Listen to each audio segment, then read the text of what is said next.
for the Bucks to overcome that 20-point lead in the first, 19-point lead in the third?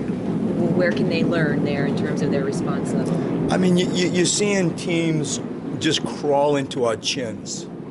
You know, they're really like smothering us, and how we react, how we respond is going to be, you know, a real key influence to how successful we are. And as painful as any kind of loss is, and you have those two leads that evaporate kind of through that method that I just said, we will learn from this.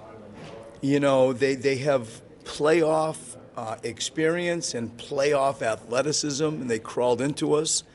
And we will learn from this. You can't have that volume of turnovers on the road, especially coming into a game that, you know, they had lost 4 games. They're desperate. They're a good team. And, you know, we will find a way to make sure that we admit some weaknesses, areas that we have to get better. But I do look at it as a way to help sell what we have been saying in regards to how teams have a chance to bother us, and we have answers for that strategy. When you say you'll learn from this, what will you guys learn? Just to talk, we have a team that needs to free each other up. We don't have somebody we're just going to give it to Giannis and he's going to dance, or Bledsoe and he's going to dance, or watch Jabari, you know, ISO on a wing, or Middleton ISO on a wing. That's not who we are. Whatever we do, we have to get done as a team.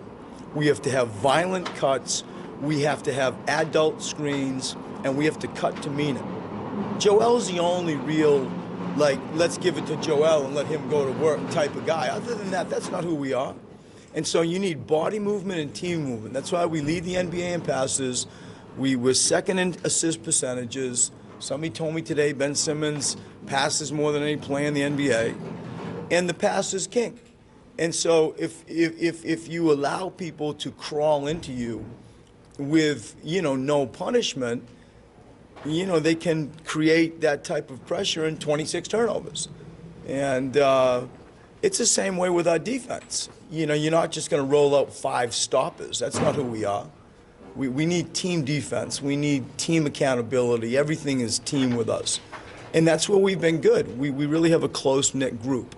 But, you know, 26 turnovers is where this story started, is born out of those types of things. Is that what you saw in that 21-0 run?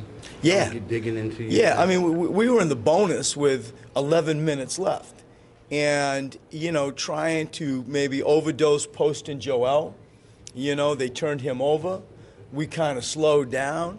We tried to play downhill and, you know, take advantage of that period of time.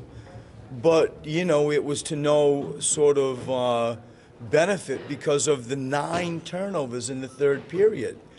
And, you know, like, you just can't win. It's impossible to win. And lately we've been doing a good job. Tonight wasn't one of those nights. But do you sense that, like, on the night, this was a bad night for your reserves? I mean, because it seems like in the first quarter you took Ben and Dario out, and then things fell apart. And then there was a point where Joe wasn't in there. You had Ben and Dario in there with some reserves, and things fell apart. I think it felt like that, and the stats would say that. I give Milwaukee way more credit than I look at the reserves.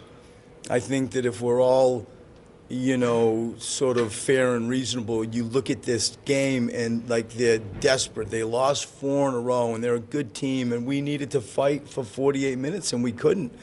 We had 2 runs where we got up, you know, like in the first period and the third period, as we've just said. And there's some great basketball and great defense going on.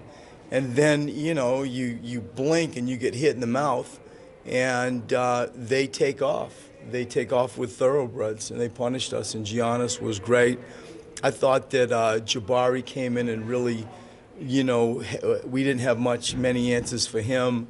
And I give Milwaukee credit. When you say you need it to be like, when you say you need it to be like a team thing, how do you emphasize that when it would be, I guess, easier for them to say, just get Joe 30 points, get JJ 25 points? I mean, it'd be easier to just pinpoint certain guys. I think when you come out of a game like this and you feel, they play the game, like I watched the game, and they feel, you know, the messaging that we've talked about, how we really have to get stuff done as a team, and they have done it. they have done it. It's not like they don't know what to do or they don't know what we're saying. They're really good at it. And we just weren't for periods of the game. And when we're not, we get punished. We get exposed like we did.